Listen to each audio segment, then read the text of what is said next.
thing about it was, we come up there, we called the Fitzgerald to check on him and see how he was doing, and the last contact we had with him, he said, well, he was going along fine and holding his own and no problems. And then he kind of relaxed a little bit, you know, and he was in the sea return, and then when we couldn't see his lights, we figured we should be catching him a little bit because he checked down, and then he just wasn't there. Simply sailed into the maw of what might have been a freshwater hurricane and was chewed alive and just spit out. There still is no proximate cause for the loss of Fitzgerald. They cannot determine it. They cannot tell it. There were no witnesses. There were no survivors. She's laying on the bottom of the lake with 29 men. The answer why is unknown.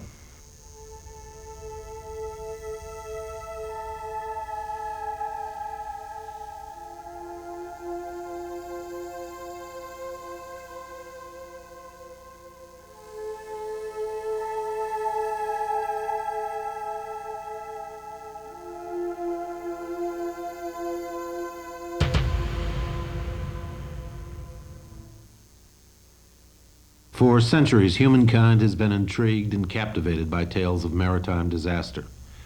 The sea, with its powerful pull, has issued a timeless siren's cry, beckoning adventurous souls to a marriage that offered its own challenges. It promised a lifetime of hard work, delivering its own individual rewards. And in all too many cases, it hinted of a doom much greater and much darker than a young boy's worst recurring nightmare. In America, the Great Lakes provide their own unique, colorful history. Carved out by a glacier and eternally supplied by nature, these huge bodies of water have been an integral part of a commerce that expanded as rapidly as the young nation itself. Business and industry issued their demands, which commercial shipping was all too eager to fulfill. Every conceivable type of freight, from lumber and iron ore to grain and dry goods, were hauled by huge vessels moving from port to port, edging their way through these lakes' cold waters. Disasters, however, were inevitable. Those navigating the Great Lakes learned all too quickly that nature exacted its own deadly tolls from those striking bargains with her. Storms on the lakes could be fierce and unrelenting, especially those that created boiling seas and huge walls of waves when autumn was changing to winter. Master mariners encountered uncompromising nor'easters that battered wooden ships to tinder. Even enormous steamers, built to modern, safety-minded specifications, faced demise when the seas erupted in anger. It is not by accident or whim that Lake Superior is known by experienced sailors as Old Treacherous. The floors of our Great Lakes volunteer silent testimony to this. Each sunken vessel, ghostly presences indeed, are stark reminders to those who explore them today. Of all the Great Lakes maritime disasters, one captures the imagination quite like the story of the SS Edmund Fitzgerald, the giant bulk carrier that sank in a violent Lake Superior storm on November 10th, 1975, carrying 29 men to their watery graves. There are a number of reasons for the interest in this particular shipwreck. Maritime historians are intrigued by the fact that it sank in such modern times, and science and technology combined to make such ships virtually unsinkable. But sink she did, and in very little time, some estimate as little as 10 seconds. There's no doubt either that the great success of Gordon Lightfoot's popular song, The Wreck of the Edmund Fitzgerald, which rose to #1 on the charts in 1977, added to the public interest in the Fitzgerald's final voyage. The major attraction, though, seems to lie in the air of mystery surrounding the ship's demise. Decades have passed since the Fitzgerald's sad and violent ending. Time has offered very few answers as to what actually brought her down. There are many remaining questions, and for each question there seems to be a theory rather than an answer. That's how it will always be, for with no survivors or witnesses to the sinking, there can be no absolute conclusions. During this program, we will explore the story of this great and noble vessel. We'll examine her history prior to her fateful last voyage, and we'll hear the different theories about what might have led to her demise. We'll also visit the site of the wreck itself, entombed in more than 500 feet of icy water, forever silent. Its mysteries locked into the depths of Lake Superior.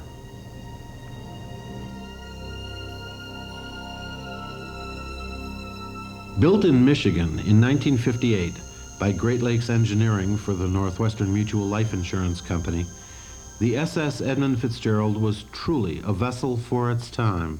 At 729 feet in length, 75 feet in breadth, and a gross tonnage of 13,632 pounds, the Fitzgerald boasted a tremendous cargo capacity. Nicknamed the Big Fitz, it was the largest ship ever to sail in Great Lakes waters at the time of its launching. The bulk carrier's ability was tested repeatedly in its 17 years of service. Although it was named after Northwestern Mutual's chairman of the board and called Milwaukee, Wisconsin its home port, the Fitzgerald could usually be found working in Lake Superior, hauling cargoes of taconite pellets, iron ore, coal, and grain between ports originating in Minnesota and ending in Ohio on the shores of Lake Erie. A look at the Fitzgerald's performance record indicates just how efficient she was. On June 19, 1960, while carrying 25,172 net tons of iron ore pellets, the Fitzgerald established a new record for single shipment tonnage transported through the Soo Canal locks. Then, in 1964, the Fitzgerald set a new record for the greatest tonnage carried through the locks in any one season. This was only the beginning. Over the ensuing years, the Edmund Fitzgerald set new standards for the Great Lakes shipping industry by repeatedly breaking its own records. During 1966 alone, the Fitzgerald broke its own single-trip tonnage record 6 times.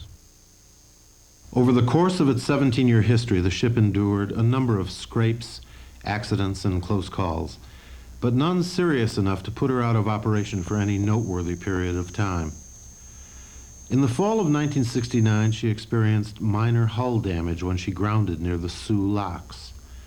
The following spring, she collided with another ship. On several occasions, she hit the lock walls at the Soo. Although these incidents were hardly what could be considered routine, they were not so far out of the ordinary as to merit special attention from shipping officials.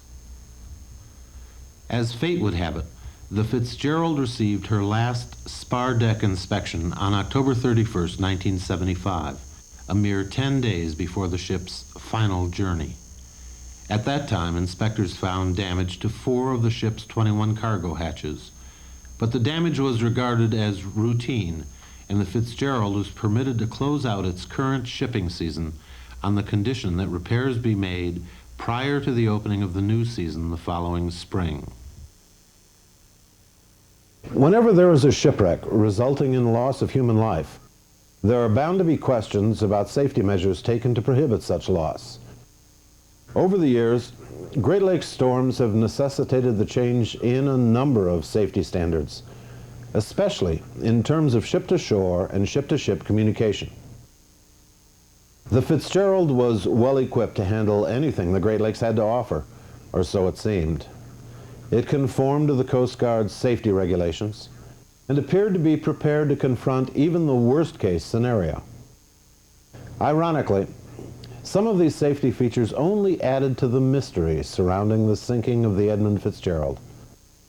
For instance, there were 3 marine radio telephones aboard the Fitzgerald, 2 that ran from the ship's power, and 1 that operated on rechargeable batteries. Radio contact became vital when the ship's 2 radar units were disabled during the storm in the Fitz's final voyage, and the ship radioed for navigational assistance. Unfortunately, no one aboard the Fitzgerald ever sent a distress message indicating that the ship was sinking, or that it was even in danger of going down. Then there's the issue of the Fitzgerald's life-saving equipment. The Fitzgerald was equipped with 2 50-man lifeboats, as well as 2 25-man life rafts.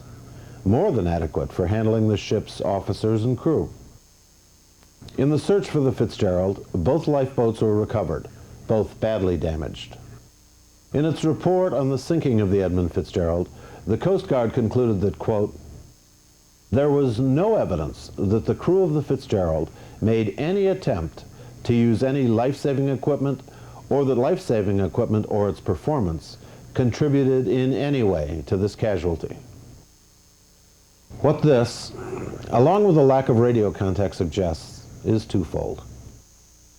First, the Fitzgerald sank very quickly. Too quickly for the crew to radio for help or launch its life-saving vessels, which took 10 minutes to lower during the ship's customary fire drills. Second, and perhaps more eerie, it is possible, if not likely, that the captain and crew of the Fitzgerald were unaware of the grave danger they were in until the ship had taken a nosedive and was actually on her way to the floor of Lake Superior. What then happened to the Edmund Fitzgerald on that terrible night on the lake in November 1975? To hazard so much as a guess, we must begin with the story of her fateful last voyage.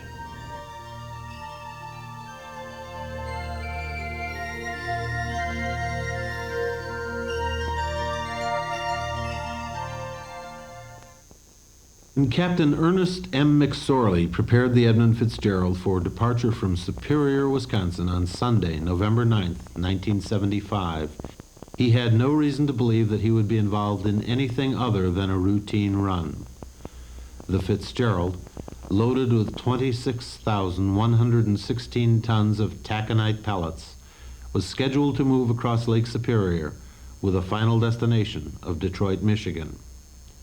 It was also to be the ship's last run of the season. Loading and fueling of the Fitzgerald had been strictly routine, as were other preparations.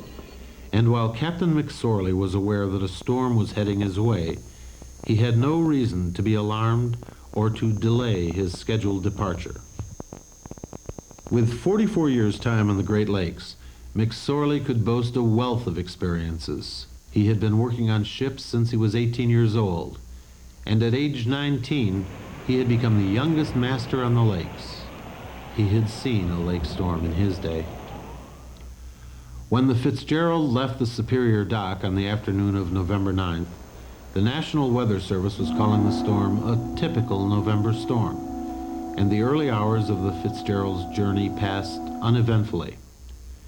2 hours into the trip, around Two Harbors, Minnesota, the Fitzgerald found company in the form of the SS Arthur M. Anderson, a 767-foot bulk carrier bound for Gary, Indiana.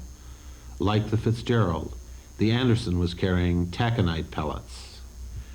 The two ships followed similar eastward courses, the Anderson in front by 10 to 20 miles. The storm, intensifying by the hour, was now proving to be bothersome, slowing the two ships' progress to such an extent that by 7 a.m. on November 10th, after a night on Lake Superior, Captain McSorley radioed ahead to Sault Ste. Marie and informed the company office there that his estimated time of arrival would be delayed indefinitely due to the weather. By this time, it was clear that the storm on the lake was anything but typical. The weather system, a classic panhandle hook, had begun in the Oklahoma Panhandle, gained momentum as it moved in a northeastern direction through Iowa and Wisconsin, and was roaring at full force by the time it centered itself over Michigan. The National Weather Service had taken note and had issued gale warnings for Lake Superior by early evening on November 9th. By early in the morning of November 10th, those warnings had been changed to the more ominous status of storm warnings. No one, in fact, needed to tell the captains of the Fitzgerald and the Anderson of the worsening weather conditions. Battered by heavy winds and high seas, the vessels forged ahead, their respective captains agreeing to alter their courses from the normal Lake Superior shipping lanes to a safer but longer route that would give them at least minimal protection from the eastern shore of the lake. Throughout the day, the ships traveled in a southeastern direction, battling the storm as well they could. The two ships were still in sight of each other, though the Anderson was now having to cut navigational corners to keep up with the faster Fitzgerald, which had moved out ahead. At 1:40 in the afternoon, Captain Jesse Cooper of the Anderson radioed Captain McSorley to say that he anticipated a wind shift and that he would be changing his ship's course in a way that would allow it to pass Michipicoten Island with high seas astern. McSorley replied that he had already passed the island, but then he added that the Fitzgerald was rolling some. The ship's journeys continued, the Fitzgerald about 16 miles ahead of the Anderson. The winds picked up considerably, and a heavy snow began to fall. By mid-afternoon, the Anderson had lost sight of the Fitzgerald. No one would ever see her again.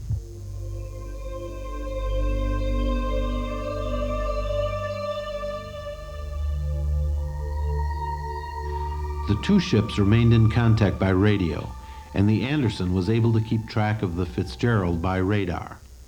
With 25 to 35-foot waves now washing over the decks of the Anderson, Captain Cooper had concerns of his own, but he couldn't help but be concerned about the plight of the Fitzgerald. Dead ahead were the 6-fathom shoals, a potentially dangerous area of shallows north of Caribou Island. The weighed-down ships, buffeted about in high seas, had to be very cautious to avoid being grounded in this area. And while Captain Cooper altered his course to bypass the shoals, he was concerned about the course the Fitzgerald was taking. As he would later admit, the Fitz was moving closer to the 6-fathom shoals than he would have wanted his own ship to be. Whether the Fitzgerald actually hit bottom on the 6-fathom shoals or elsewhere is a mystery that will always be debated, but there is no question that the ship was suffering damage at the hands of the storm. Only 10 minutes after he had spoken to the Anderson, Captain McSorley radioed again with more ominous news. The Fitzgerald, he reported, had a fence rail down, 2 vents lost or damaged, and had developed a starboard list. This was troubling news indeed. With damaged vents, the Fitzgerald would be taking on water from topside the ship. Did the Fitzgerald have its pumps going, Captain Cooper asked. McSorley replied that he had 2 of the ship's pumps working. Now worried about his ship and the toll the storm was exacting from it, McSorley told Cooper that he was going to slow the Fitzgerald down, to let the Anderson catch up. Cooper promised to keep an eye on the troubled ship. Cooper was no sooner off the radio with McSorley than he received another message on the radio, this one from the Coast Guard. The Soo locks had been closed due to the intensity of the storm, and all ships on Lake Superior were advised to find safe anchorage. With winds howling at more than 80 miles an hour and some waves rising to the height of 2- or 3-story buildings, the lake promised doom to those who dared to defy its power. This was the kind of storm that comes around once in every few decades, if not once a century. Captain McSorley had seen his fair share of Great Lakes storms, but he admitted in a radio conversation that the seas now were the worst he had ever seen. Both of the Fitzgerald's radar units had been knocked out, and the ship was listing badly. McSorley must have realized that, in the teeth of such a storm, he was battling both time and nature. Still, he had little choice but to forge ahead, inching toward safe harbor at Whitefish Point. Aware that the Fitzgerald had lost its radar, the officers of the Anderson did their best to navigate the Fitz by radio. At the very least, there were still a few hours of very rough sailing ahead of them. At 5 o'clock in the afternoon, the Fitzgerald was near Caribou Island, still 35 miles from Whitefish Point. The Anderson was closing the distance between the two ships, and the Fitzgerald was calling regularly, about once an hour, to receive its position from the Anderson. If McSorley believed that his vessel was in any true danger of sinking, he didn't indicate it during these radio transmissions. At 7:10 in the evening, the Anderson's first mate contacted the Fitzgerald, to inform McSorley that there was another ship in the area, about 9 miles ahead of the Fitzgerald. "Well, am I going to clear?" the Fitzgerald asked. "Yes," replied the Anderson's first mate. "He is going to pass to the west of you." Then, just as he was about to sign off, almost in afterthought, the Anderson's first mate added, "Oh, by the way, how are you making out with your problem?" Replied the Fitzgerald, "We are holding our own." No one ever heard from the Fitzgerald again.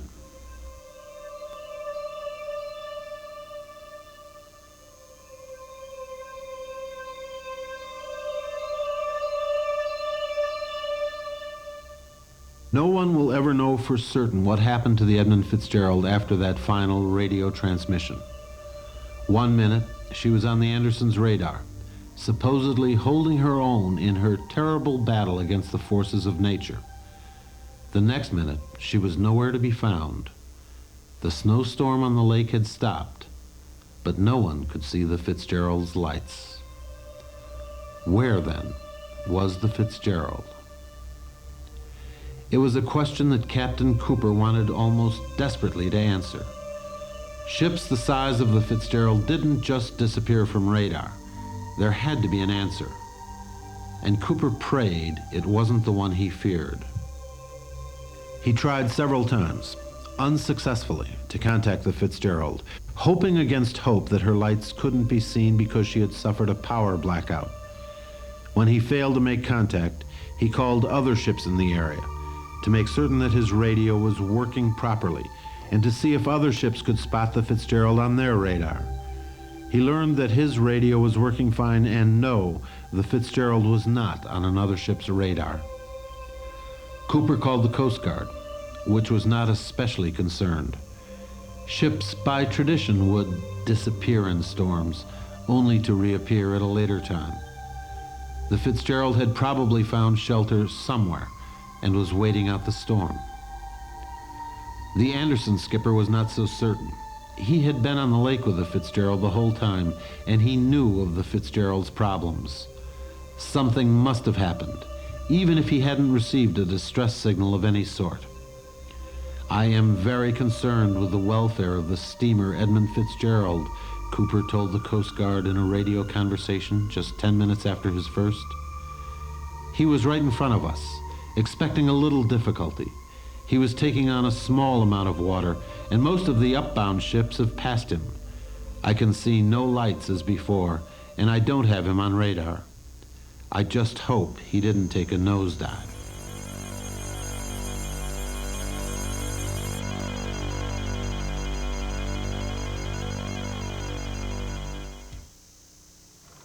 An intense, exhaustive search for the missing ship took place, beginning immediately after the Anderson's second call to the Coast Guard. The search lasted several days, with over a dozen ships searching the area, including the Anderson, which risked capsizing by turning around in the huge waves. Coast Guard aircraft patrolled overhead, looking for possible survivors or evidence of a shipwreck. Neither ship nor survivors were found. News of the Fitzgerald spread quickly, appearing in newspaper headlines and in radio and television broadcasts coast to coast. The story made page 1 of the New York Times and received mention in both Time and Newsweek. Walter Cronkite brought up the story in his CBS Evening News, as did the other 2 major television networks. To those reporting and receiving the news, it seemed impossible that a vessel of the Edmund Fitzgerald's size and stature could sink in this modern age of shipping. The continuing search for the Fitzgerald finally yielded evidence of the ship's tragic demise.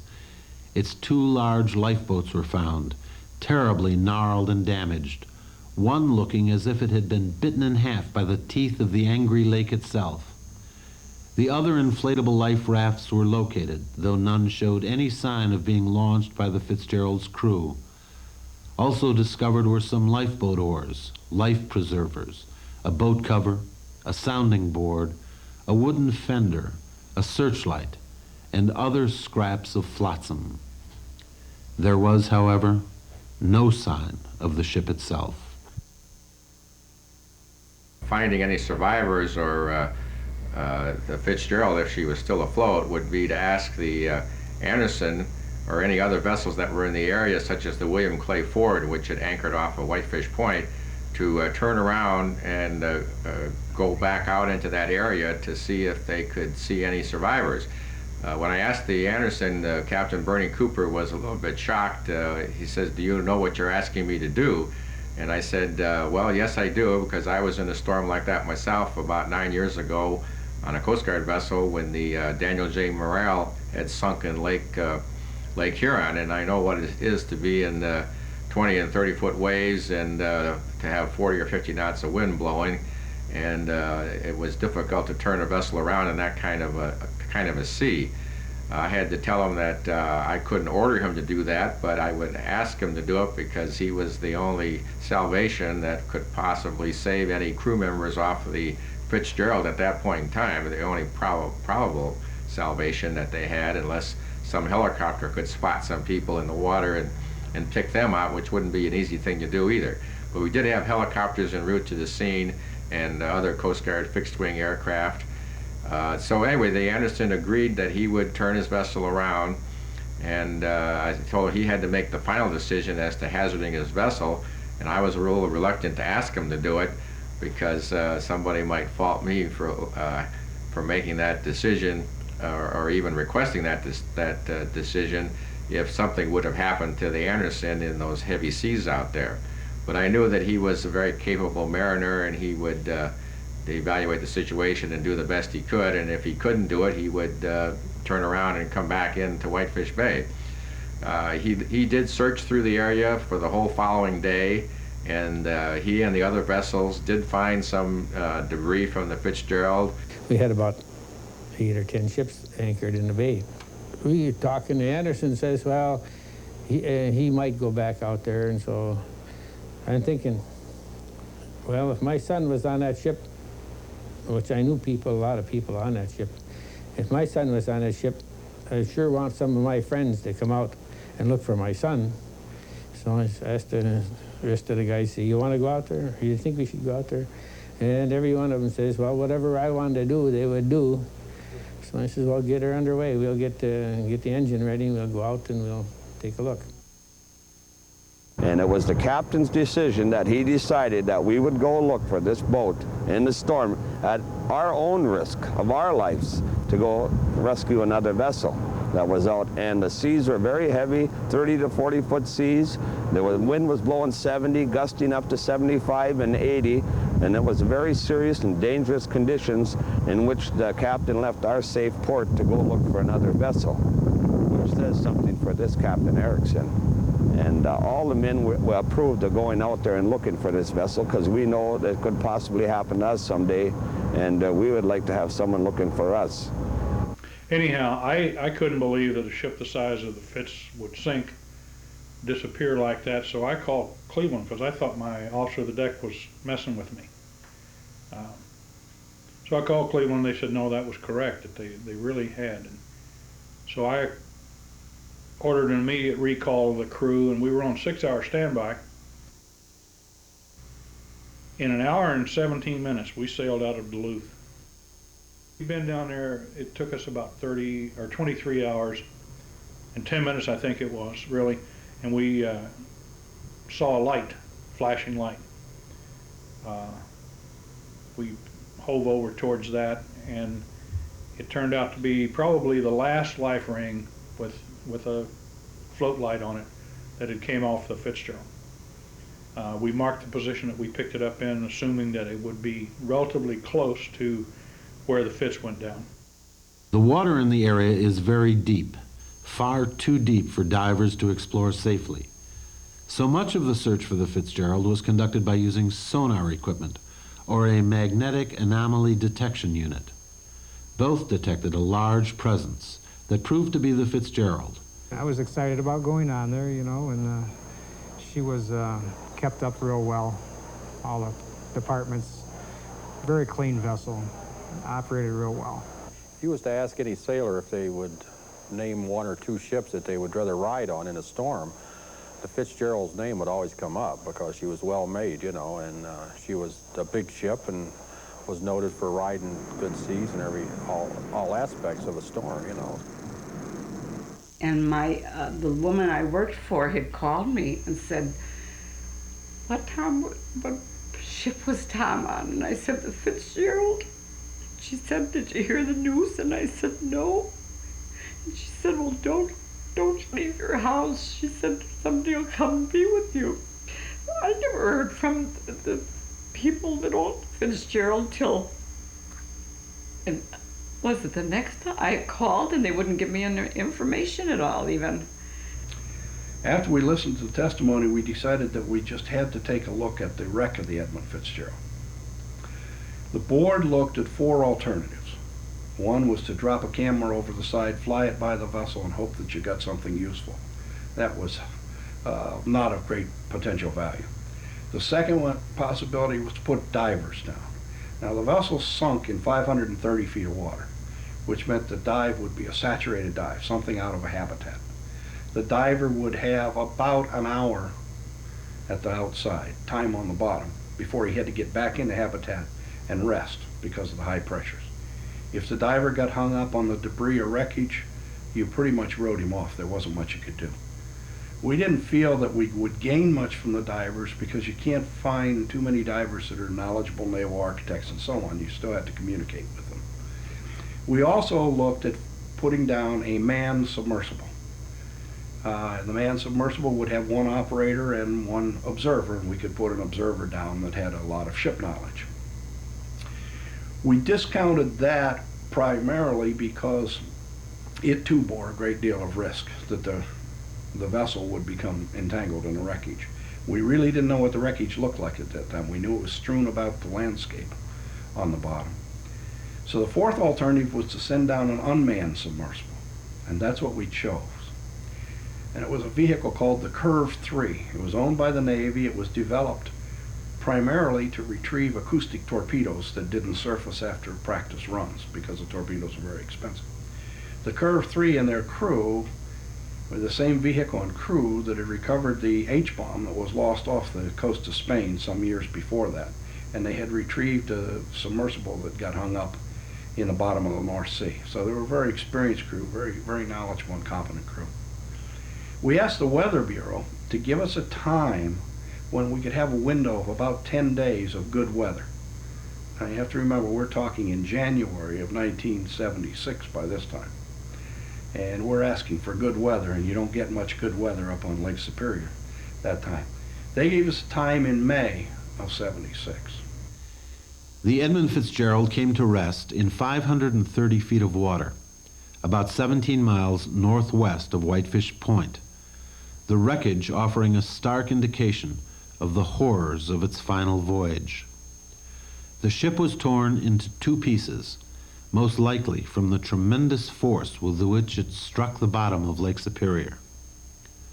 The 270-foot bow section came to rest in an upright position, buried deep in the mud that the Fitzgerald plowed through when she hit the floor of the lake. The 252-foot stern section came to rest about 170 feet from the bow. This section wound up in an inverted position, the Fitzgerald's massive propeller and rudder facing upward, nearly intact. The damage to both sections is extensive. The first pictures and videotapes were taken during a 9-day period, beginning on May 20th, 1976, just over 6 months after the Fitz went down. All told, the Navy Curve unit spent over 56 hours exploring the wreck, taking 895 photographs and recording 43,255 feet of videotape. The Curve, or Controlled Underwater Recovery Vehicle, is essentially a 6 by 6 by 15-foot frame that acts as a mobile underwater photo unit. Equipped with lights and 3 propulsion units that move it around, the remote-controlled unit operates on electricity supplied through a cable running from the ship to the unit. Curve 3 houses 2 video cameras and 1 35mm still camera. What you are about to see are images of the Edmund Fitzgerald taken by Curve 3 in the cold, dark, and murky waters of Lake Superior. Even now, it's difficult to believe that this twisted wreckage was once considered to be an invincible part of the shipping industry.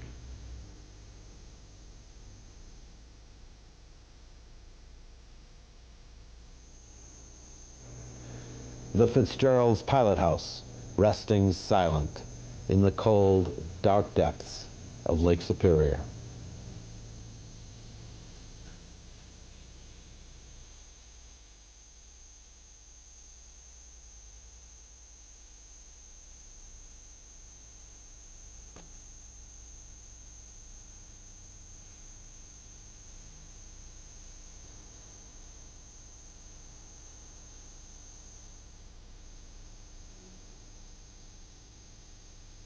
The Edmund Fitzgerald lies on the floor of Lake Superior in a depth of 530 feet, just 17 miles from Safe Harbor.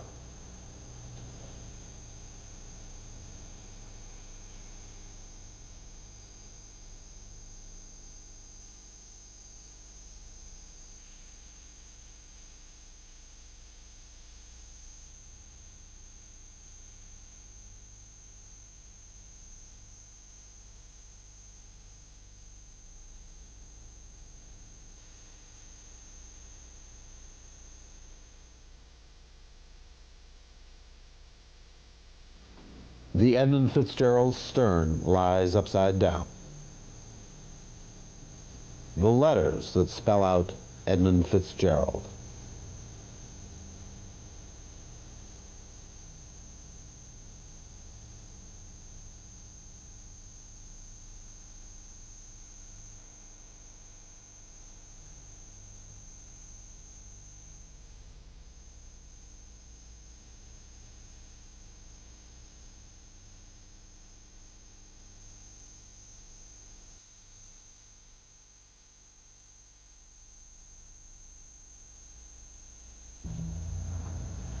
Some experts say she plunged to the bottom in as little as 10 seconds, far too fast to summon help from the phone, which was only an arm's length away in the pilot house.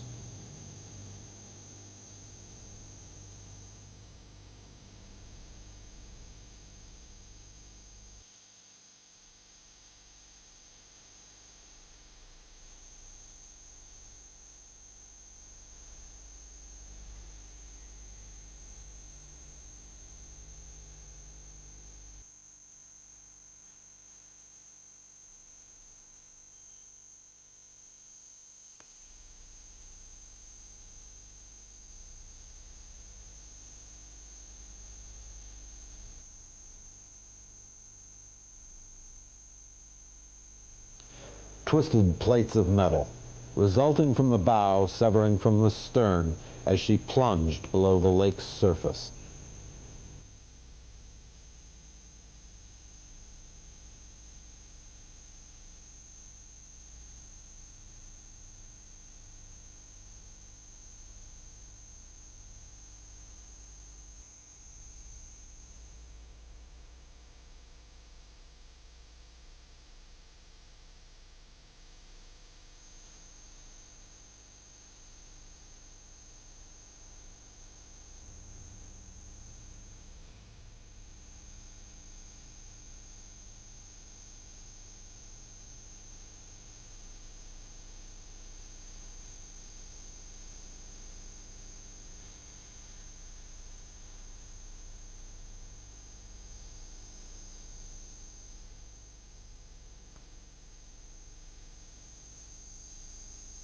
The once pride of her fleet, now reduced to only salvage.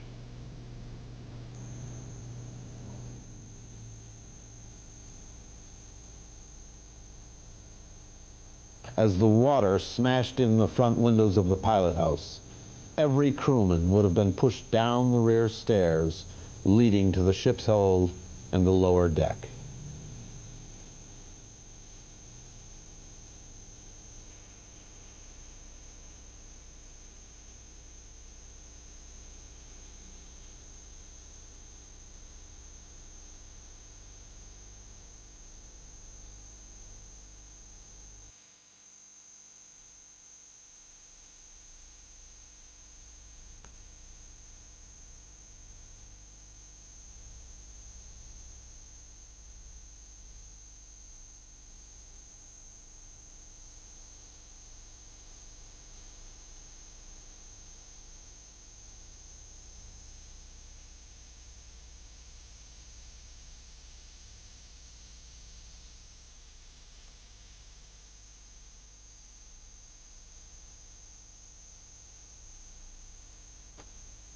In the darkness lies a world of her own.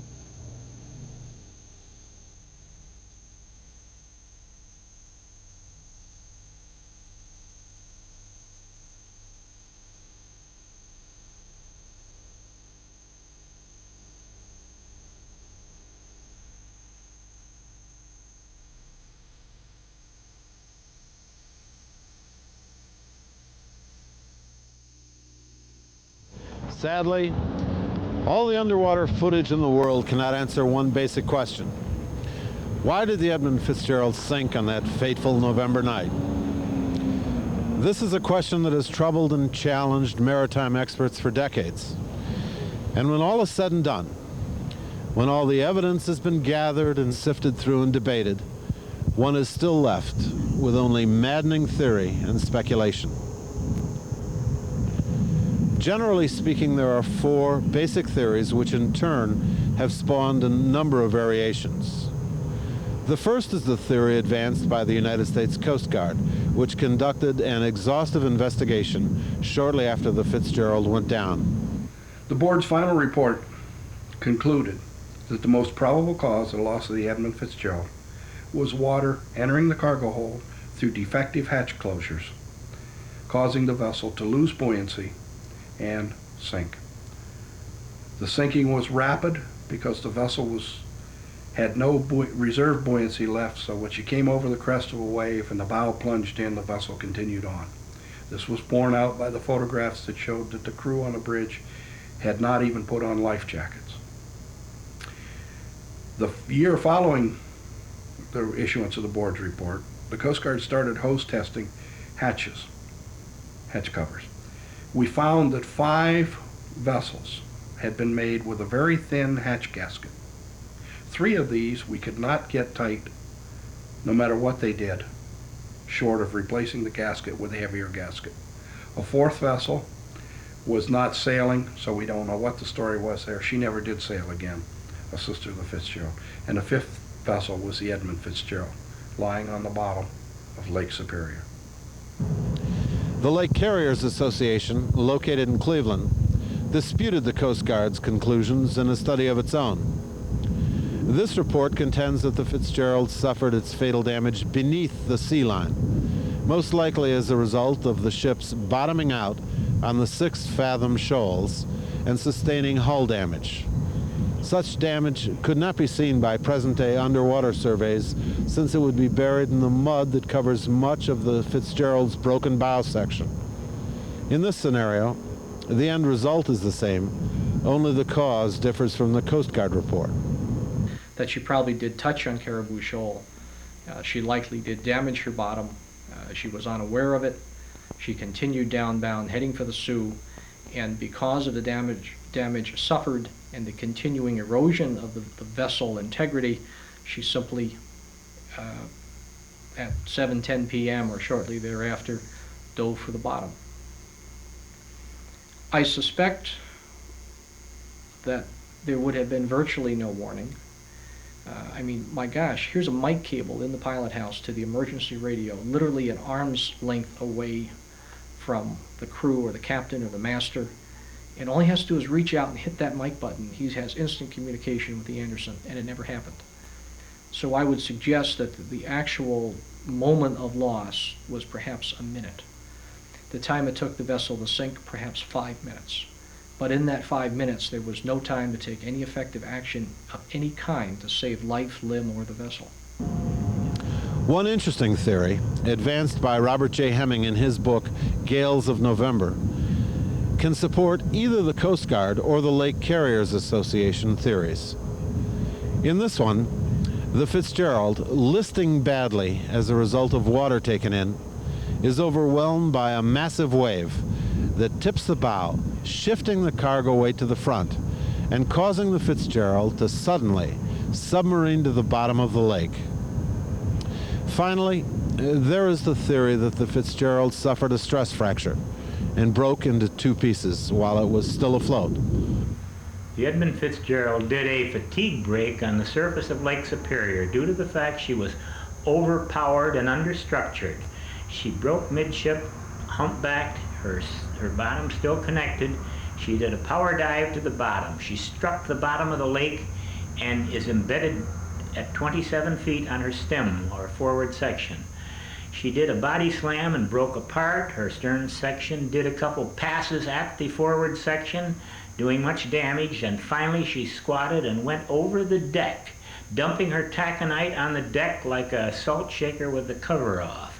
The taconite remains there 3 foot deep. This section was struck very many times to damage the hatches. Her forward section then was passed by the stern section, and it went over nose down right in front of the forward section with the wires still tethered, keeping her straight up and down.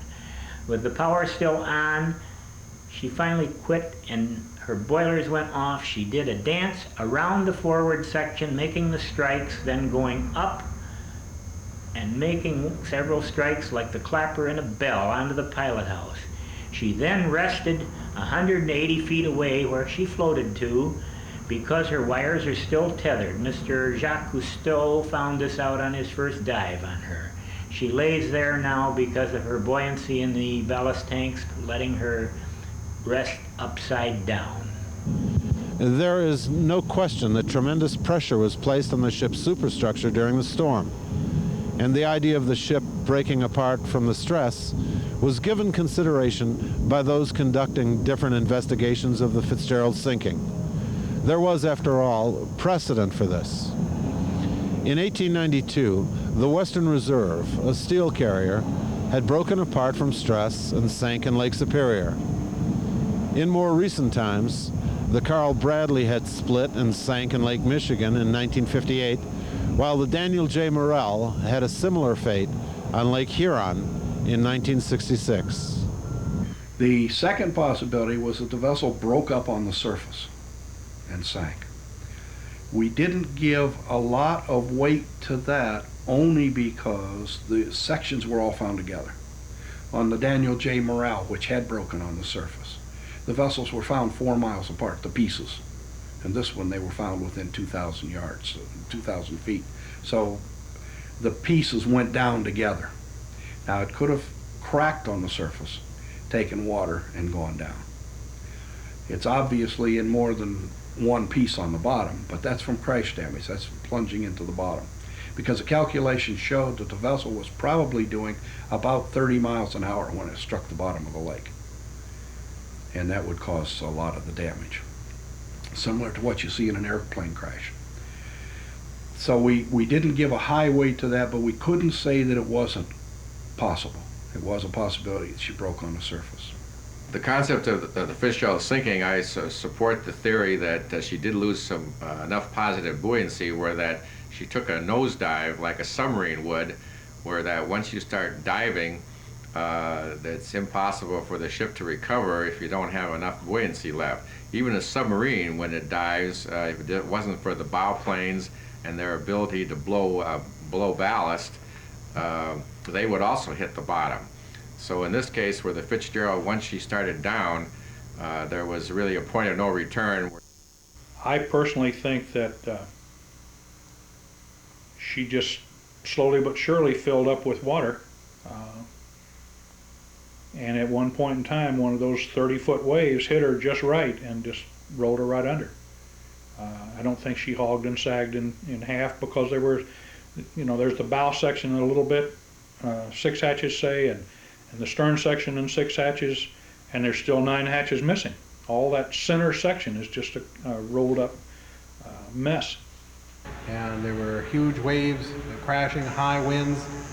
The Whitefish area was equally terrible and from all accounts worse at that time. The loss of the Fitzgerald was, in my opinion, most likely caused by running aground on the shoulder of Caribou Island. I don't think we'll ever know for sure, but that seems to be the most plausible of the theories.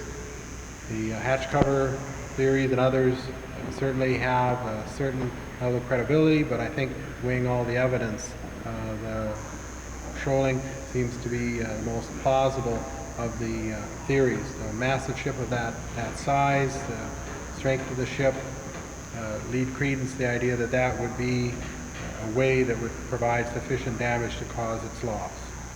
We couldn't come to a firm conclusion where we could say that the proximate cause, that is, the cause beyond a reasonable doubt, was any of the potential loss categories. We said that it could have been one of several things. The vessel could have been aground. We knew that she passed within a mile of a shoal. We had asked the Canadians to go out and resurvey it. They had resurveyed it and found that there was a shoal. It wasn't in a spot charted on the American chart, but it wasn't too far away.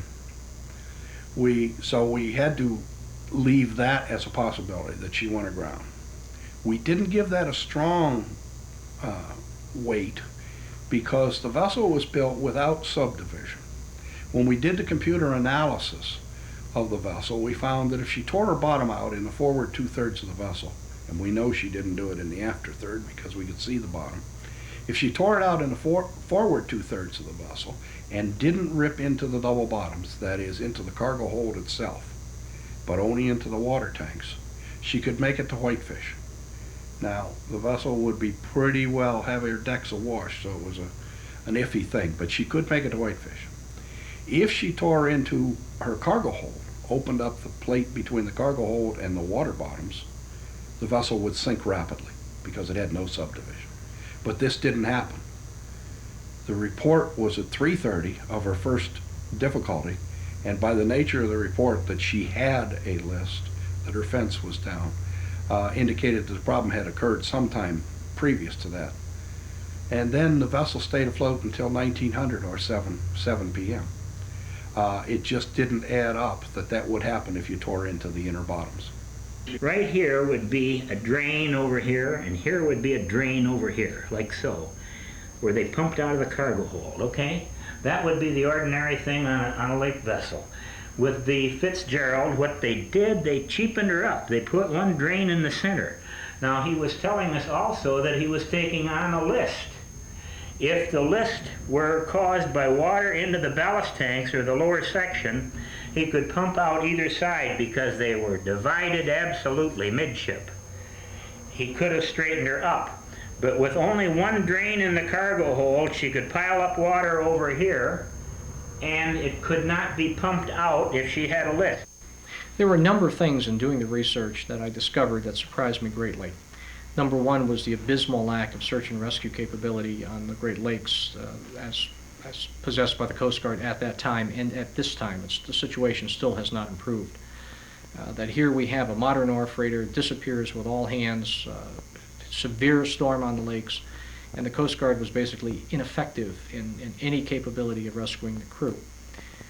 If indeed the vessel had not disappeared, if indeed it simply had been incapacitated, was still afloat but sinking rapidly, and they needed to get a vessel out there to rescue the crew, they couldn't have done it. They simply didn't have the capability.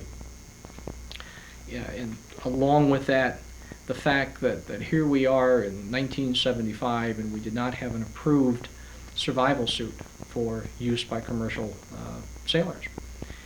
These suits had been in use on the Great Lakes unofficially really since the 1920s. We're looking at a neoprene suit or a canvas suit that you can get into, seals at the neck, and allows you to survive the cold water and literally stay alive. But because these were not classified as Class A life-saving devices, the Coast Guard prohibited their being provided to the crew of commercial vessels. Had they been provided and had anyone been injured or killed in the use of them because they were not approved, the vessel owners would have been held liable. So the rescue technology, the self-rescue technology, has simply not kept pace.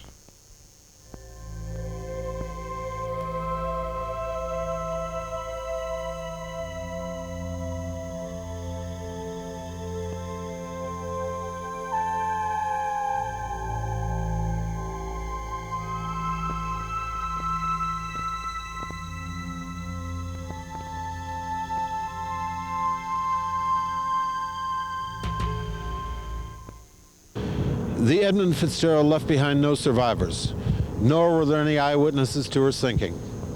So all we're left with is speculation. There's an old saying on Lake Superior, the lake never gives up her dead. And this rings of terrible truth when one thinks of the fates of the 29 souls aboard the Fitzgerald on November 10th, 1975. On that night, nature had spoken with all its fury, and now, all these years later, we're left to ponder nature's power in the cold silence of the lake's dark and frigid depths. On the 9th day of November, mooring off Wisconsin shore, a straight deck steamer loaded down with tacky iron ore departed from the Burlington railroad dock at morn, steaming eastward towards Detroit on Superior's fatal course.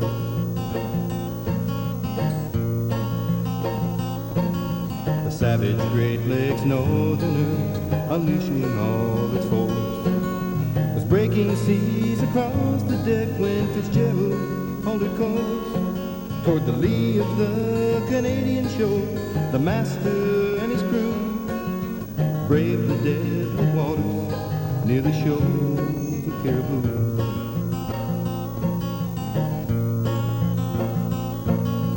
Fighting seas behind Fitzgerald running down bound to the steamer Arthur Anderson. The master and his crew received a call from up ahead. Fitzgerald's hull had listed, a fence rail had been torn apart, and 2 ballast tank vents missing.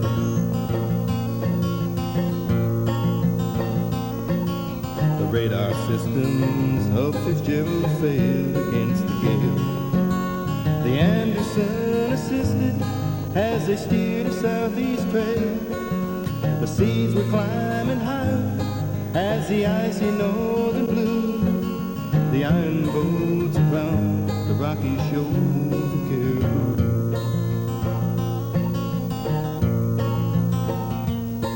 3 ocean vessels traveled upbound passage in the night. When they had passed the radar screens, showed nothing left in sight. The master of the Anderson reported grave concern. Unknown to him, Fitzgerald could never more return. Caribou in Canadian crystal water, 6 fathom shoals